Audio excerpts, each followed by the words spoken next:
Sobre este sábado cheio de presidenciáveis aqui em São Paulo e a participação do presidente Bolsonaro em mais um ato, às vésperas da campanha eleitoral deste ano, vamos conversar agora com o deputado federal Bibo Nunes, do PL do Rio Grande do Sul. Deputado, seja muito bem-vindo. Boa noite ao Jornal Jovem Pan. Boa noite a todos os ouvintes da Jovem Pan. Uma grande honra estar participando dessa imensa audiência de vocês por todo o Brasil. Deputado, hoje tivemos dois atos distintos aqui em São Paulo. Tivemos um ato que aconteceu em Diadema, na Grande São Paulo, região do ABC Paulista, do ex-presidente Luiz Inácio Lula da Silva. E tivemos também, marcando os 30 anos da Marcha para Jesus, um evento que não era presencial por conta da pandemia e agora se torna presencial. E teve também a participação do presidente Jair Bolsonaro. Como que o senhor avalia esse grande evento no país e aqui em São Paulo reuniu milhares de pessoas? Olha, para mim não é nenhuma novidade, era o esperado. Marcha para Jesus está na nossa bandeira, respeito à religião, respeito à família, e o próprio presidente Bolsonaro disse na sua manifestação que estamos vivendo a luta do bem contra o mal, que alguns disseram, como assim bem contra o mal? Essa é uma luta que nós temos que ter diariamente, sempre combatendo o mal, ou vai deixar como? O mal tem que ser combatido, porque se o bem não vencer, não tem razão de ser de estarmos aqui. Eu sou um deputado que eu luto pelo bem, bem vencendo, acabando com ideologia de gênero, acabando com aborto, acabando, por exemplo, também, como alguns deputados tentaram um tempo atrás, em legalizar até o incesto. Respeito à família é o mínimo que nós temos que ter. E esta Marcha para Jesus só tinha pessoas de bem, e pessoas de bem sempre combatem o mal. É assim que eu penso, assim que nós pensamos, e alguns dizem, mas essa guerra de bem contra o mal não é muito forte, não é querer segregar. Não, pode dizer que é um pensamento maniqueísta. É o bem contra o mal. Isso aí existe desde que o mundo é mundo. E nós temos que combater sempre o mal. Quem tem que vencer é o bem. Deputado, a pergunta agora é de Alfredo Scaff. Scaff. Deputado Bibo, boa noite. Deputado, o senhor é um legislador federal. O senhor e mais 513 deputados confeccionam as leis federais que todos nós temos que cumprir. E, posteriormente, a Casa Revisora, eventualmente, ao Senado, representante dos estados, 81 senadores. A minha pergunta é muito simples.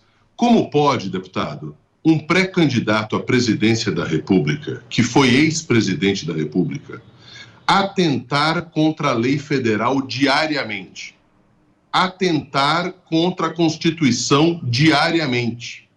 Defender bandidos diariamente, defender que a corrupção de um governador do Rio de Janeiro, como pode um governador ser preso só porque roubou a população? A minha pergunta é o seguinte, deputado Bibo, entre essas e outras, que eu poderia falar até às 4 da manhã, como é que pode o Tribunal Superior Eleitoral aceitar a candidatura de um pré-candidato que atenta contra o parlamento, porque ele atenta contra as leis vigentes? Exemplo, para que teto fiscal? Para que responsabilidade fiscal? Policial não é gente. Ele está atentando contra a segurança pública. Então, eu gostaria de saber do senhor, porque isso é muito grave. Entre essas e outras, como pode minimamente alguém ser candidato desrespeitando o ordenamento jurídico nacional diariamente com declarações psicopatas? Isso é inaceitável. Dizer que policial não é gente, porque a esquerda, no Rio Grande do Sul, por exemplo, quando Olívio Dutra era o governador, o policial, quando chegava num bandido, ele tinha que chegar e dizer, alto lá, que eu posso atirar. Quando dizia isso, tomava um tiro. E o policial era obrigado a agir desta maneira contra bandidos. Por quê? Porque a esquerda é contra a polícia e a favor de bandido. É isso. Sofremos demais quando um policial batia num bandido, era processado. Se criou a ideia de que o bandido é a polícia e o bandido é a polícia, e a polícia é o bandido. É assim que tenta Lula e o pessoal da esquerda dar essa imagem para a sociedade brasileira. Mas isso acabou em todos os sentidos. Quem tem que andar armado hoje é o cidadão de bem, e o bandido tem que andar desarmado. Veja os índices que estamos tendo. Nos últimos 11 anos, estamos com o menor índice de homicídios no Brasil. E o Brasil cada vez mais armado. O Rio Grande do Sul é o estado, em números absolutos, com o maior aumento de pessoas armadas e cada vez menos homicídios. Quem mata não é a arma, é quem não tem controle psicológico para usar a arma. Mas o cidadão de bem tem que andar armado e desarmado, o bandido desarmado. Por quê que aceitam Lula fazendo esses absurdos contra a Constituição, não respeitando ninguém? Porque o próprio STF, que eu chamo de PSTF, o partido STF, que trata mais de política do que o lado jurídico. E digo o seguinte, quando a política entra nos tribunais, a justiça foge pela janela. E é isso que estamos tendo no Brasil. Um judiciário totalmente politizado, não respeitando os demais poderes. Mas garanto que nós já estamos com um projeto de lei para limitarmos o STF, o Poder Judiciário, quando exacerba o seu poder. Isso vai terminar, tenho certeza, porque nós queremos simplesmente o quê? Respeito, equidade entre os poderes. E quem não respeitar, nós vamos legislar para que eles venham a respeitar. Não podemos admitir um Brasil que tem um pré-candidato à presidência que não foi absolvido de nenhum crime. Ele continua criminoso. Por isso que eu chamo o pré-candidato Lula de ex e futuro presidiário. Porque quem tem crime tem que pagar. E Lula não foi absolvido de nenhum crime. Essa é a verdade. Deputado, eu queria saber a opinião do senhor com relação ao fundo eleitoral. O senhor é a favor ou o senhor é contra? O presidente Bolsonaro chegou a fazer o veto, mas acabou passando. O senhor é a favor de usar o dinheiro público, o dinheiro da população, para financiar a campanha? Desculpa, falhou. A favor de dar o dinheiro público para quê? Vou repetir novamente para o senhor. Eu quero saber do senhor se o senhor é a favor ou não do fundo eleitoral. O presidente Bolsonaro chegou a vetar esse fundo eleitoral, dizendo que seria um absurdo, mas acabou passando. O senhor, como deputado, como parlamentar, o senhor é a favor do financiamento de campanhas políticas, de políticos que estão no poder usando dinheiro público? Com relação ao fundo eleitoral, o meu primeiro projeto foi pelo fundo eleitoral ser extinto. Acabar com o fundo eleitoral foi meu primeiro projeto, quando o fundo estava em 2 bi, agora está em 4 bilhões e 900. Agora o presidente vetou e foi derrubado, o veto no caso. Mas o que fazer quando foi aprovado? Porque atenção você de todo o Brasil que está ouvindo. Como funciona o fundo eleitoral? Fizeram de uma maneira para que não tenha como não continuar ou não tenha que receber. Um exemplo, se eu, por exemplo, eu recebo 2 milhões do fundo eleitoral, os meus colegas recebem 2 milhões. Aí eu digo o seguinte, eu não quero o dinheiro do fundo.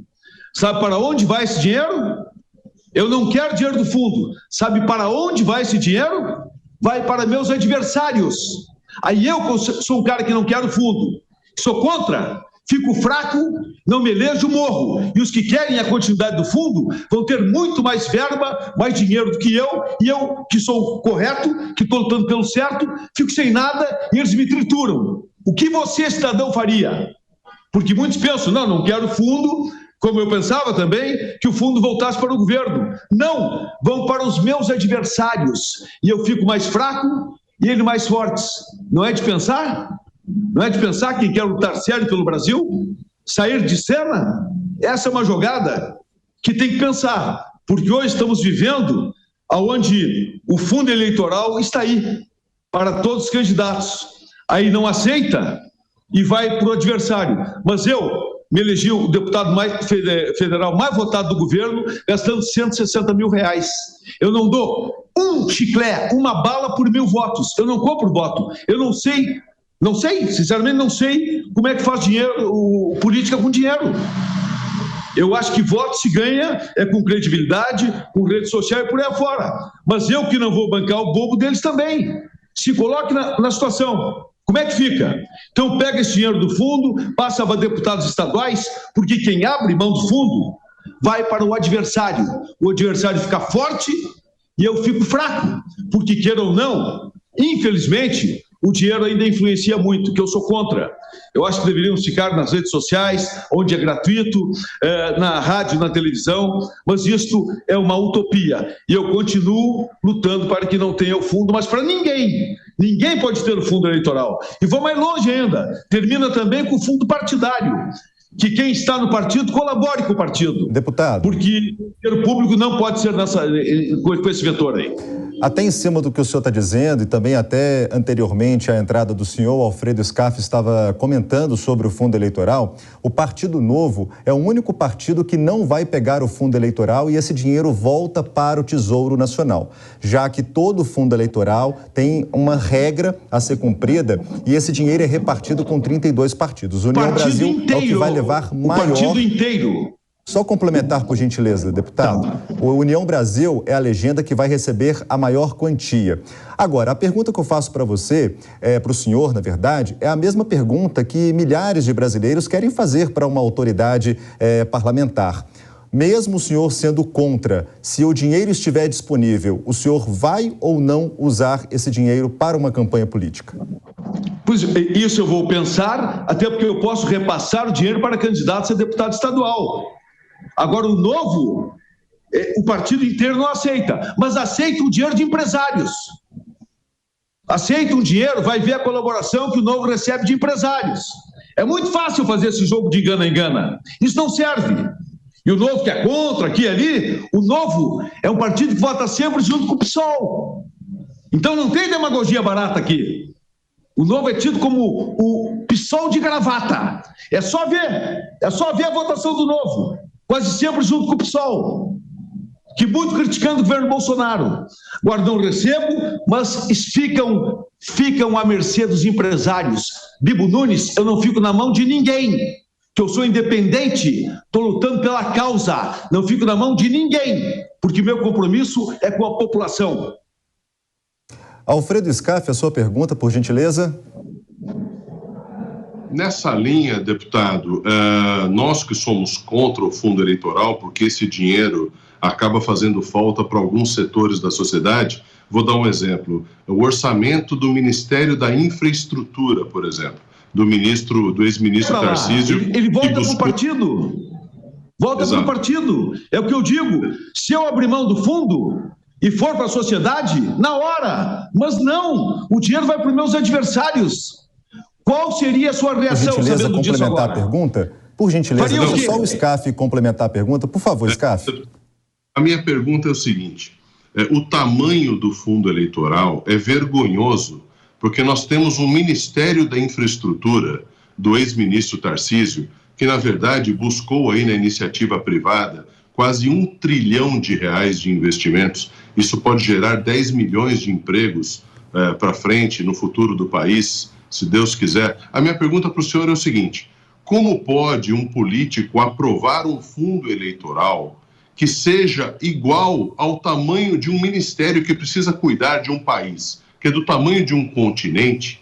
E se não seria muito melhor, deputado, se eu, Alfredo, quisesse doar R$200, R$300, R$500, R$1.000 para a campanha de alguém, e se isso fosse multiplicado por 10 milhões de pessoas, vamos imaginar que 10 milhões de pessoas tenham condições de doar R$500. Seria um fundo privado, né, espontâneo de 5 bilhões de reais. Então, aí que está. Nós não podemos fazer o dinheiro do imposto ir obrigatoriamente para uma campanha política, mas se eu não quiser doar nada para o Bibo Nunes, eu não vou doar nada. Mas se eu achar que é muito legal te doar R$10, R$50, R$100, porque eu acredito na sua causa, isso é uma disponibilidade privada minha, o dinheiro é meu. O senhor não acha, então, muito melhor que todos nós privativamente, a iniciativa privada possa eventualmente ter um limite para ajudar nas campanhas ao invés do dinheiro público? Sim, também. Só quero deixar bem claro que na minha eleição, eu não usei um centavo do fundo eleitoral. Não usei um centavo, banquei do meu próprio bolso. Eu gastei R$160 mil para ser o deputado federal mais votado do Rio Grande do Sul do governo. Eu sou contra o fundo eleitoral, mas se os outros usam, o que é meu vai para os adversários. Mas eu não sei trabalhar assim. Eu penso em, quem sabe, repassar para deputados estaduais, estou pensando ainda, porque, felizmente, eu não preciso de dinheiro na política para ganhar votos. Não preciso disso. E basta você que está ouvindo, vá lá no TSE e veja, Bibo Nunes não usou nenhum centavo do fundo eleitoral. Eu tenho coerência. Tá certo, conversamos com o deputado Bibo Nunes. Deputado, muito obrigado pela participação aqui no Jornal Jovem Pan. É uma honra e o assunto é polêmico, mas eu sempre estou seguindo com coerência e transparente. Um abraço a todos. Tá certo, deputado.